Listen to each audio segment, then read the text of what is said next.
We are absolutely obsessed with accountability, and for good reason, because no doubt you have heard that it increases your chances of success by up to 95%. So why on earth am I saying that accountability sucks? Well, on the surface, accountability seems like a good thing, like it's going to support you to get the results that you want. But when I surveyed group program participants in my Beyond the Promise research earlier this year, I discovered that fewer than 10% of participants actually found accountability contributed to strong results, which I found quite interesting. And then it got me thinking about my own experiences with accountability. The more I thought about it, the more I agreed with it. Accountability generally does actually suck. That did you do your homework approach, the focus more on your discipline, your commitment levels, whether or not you're lazy or how motivated you are, rather than that emotional or environmental piece and the hurdles that are standing in your way. And the more I thought about my own experiences, the more I realized that this approach of what are you working on this week on Monday thread and the celebrate your wins on Friday thread, it personally left me feeling anxious rather than supported. Everyone had these massive goals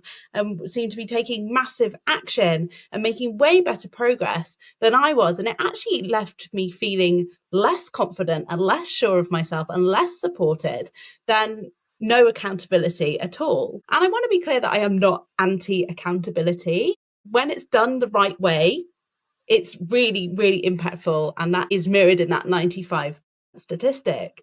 But what I see more often than not, and I think it's represented in that fewer than 10% of program participants found accountability effective, is that its focus has been on compliance and giving the impression of support, because it's easy to say, oh, I'll check in with you, but it's not actually giving you support or encouragement or the things that you need to get the thing done. In fact, what it's doing is triggering your nervous system into this freeze, fight, flight, or fawn state.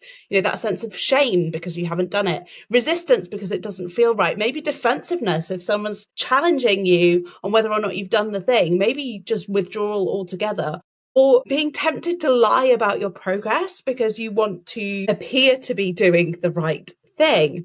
And the dynamic in this type of accountability is all wrong. It's like a teacher-child relationship, and that's why I call it have you done your homework accountability. It relies solely on your willpower. So this push to take massive action, that ethos of 10x your goals and all of this kind of stuff, it overloads your emotional processing with fear. And it overloads your logical brain with analysis paralysis, that never-ending stream of questions of how am I meant to take massive action? What does that even mean? What should I be doing? How should I be doing it? I'm not good enough. I don't know how to show up in this way. And if we don't feel capable, if we don't feel confident, if we don't believe that we can achieve the thing, then that is a really strong indicator that we're not actually going to do the thing. We're not going to follow through. Have you done your homework accountability relies on extrinsic motivation and introjected motivation. It's high pressure. It's this push, drive, hustle to do the work. And it's drowning you in somebody else's shoulds because they said so. This is the way to do it. And the ultimate impact of that is that you are giving up your agency. You are giving up your desire to an external force that's beyond yourself. You are following somebody else's blueprint, somebody else's pathway to success for you. And if they are no longer there, kind of giving you that constant, have you done it? Have you done it? Input, then you're going to be left stranded on your own. You've got no systems to rely on. And if you are relying on external motivation or introjected motivation, you are less likely to succeed. And it also assumes that this lack of progress that you're making is down to your personality. You're not committed enough. You're lazy. You need to work on your motivation. You're not consistent enough. You need to be more disciplined, rather than focusing on the fact that a lot of this resistance comes down to emotional or environmental blockers, environmental hurdles. So how on earth are we actually meant to get shit done if I'm saying that accountability sucks? Well, not all accountability sucks, let's be clear here. Accountability needs to focus on three specific things. One is that it needs to focus on intrinsic motivation. And it does that by building belief, self-belief in yourself, that capability, relevance. It has to be connected to something that matters to you, that's important to you. And you need to have ownership over that process, then it needs to be your goal, your actions, your milestones on your terms, under your energy. Like all of that stuff matters, because if somebody else is handing you the blueprint, if somebody else is handing you the process and saying, do this, do this, do this, do this in this way, in this time, it does not belong to you. It's not your goal. It is not your strategy. It is somebody else's. So we need to take blueprints, we need to take frameworks, and we need to focus on how do we make this ours? How do we make it work for us? Why does it matter to me? Why is it important? What's the emotional connection to this? Are you making decisions on the actions that you need to take that actually fit around the friction that you have in your life? I was thinking just this morning, my kids are at my parents', and if I didn't have children, my working life would be totally different. I woke up this morning, went for a bike ride at 6:30. I got back, I had a shower, and I dove straight into work, because that first thing in the morning is when my brain works like the best, right? But if I was preaching that approach to somebody like me who actually has children, who has to do the school run at 8:30 and all of that kind of stuff, like it just doesn't work. Like I can see, of course, if you're in that particular season in your life, it probably works beautifully, but it doesn't recognize there are different friction points that different people have in their lives. So we need to make sure that everything that we're working towards is ours, and that we have the spark, the strategy, and the setup that fits our life, not somebody else's vision and version of what they want their business to look like. And if we go through this process and we realize that we have gaps in our knowledge or gaps in our setups, in our systems, then we need to fill those gaps to help us to take consistent action and to follow through.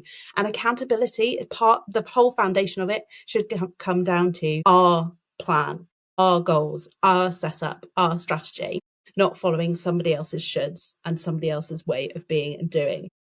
Which leads into point 2. I've already made it, which is building the conditions to succeed. Have we got systems in place? And I don't mean tech systems. I mean like ways of working, ways of doing things that help us to make it easier to do the things that we want to do and harder to do the things that we don't want to do. For example, the phone with the notifications. More often than not, my phone is hidden away in a drawer, because if it's hidden away in a drawer, I don't reach for it, I don't look at it, I'm not distracted by the notifications. So I've made it harder. I've added friction so that I don't look at my phone. If I want to follow through on my plan, I have a very clear checklist of the daily actions that I'm taking. I have set intentions of what I'm going to do, when I'm going to do it, how I'm going to do it. Like this time slot for recording videos, which has now turned to doing the videos live, has been set in my diary. This time is time boxed for this particular task, this particular activity. And don't get me wrong, I hate time blocking. Like I hate seeing a calendar full of set activities at set times. It kind of makes me want to vomit. But if it's something important and something that I am focused on, it goes in. Not everything, but the real focus points go in. You want to also think about your own capacity. Have you got the energetic, time, financial, emotional capacity to do the things that you say that you're going to do? And then the third thing is around making sure that the accountability that you have is not asking you, did you do the thing? It's not chasing you for a check-in. It's curious, and it's asking why you didn't do it. It's focusing on what's keeping you from taking the action, what's going on in your environment, what's happening around you, where are the friction points, and how can we reduce it, move around it so that it becomes a small enough friction point that it feels safe enough to take action, safe enough to move. And when we have that, when we have the intrinsic motivation, when we have the systems, the environment, the conditions for success, and when we're really getting curious about why things aren't happening, that's the kind of accountability that works. Not the, did you do your homework? Did you do the thing that it ends up making you feel bad?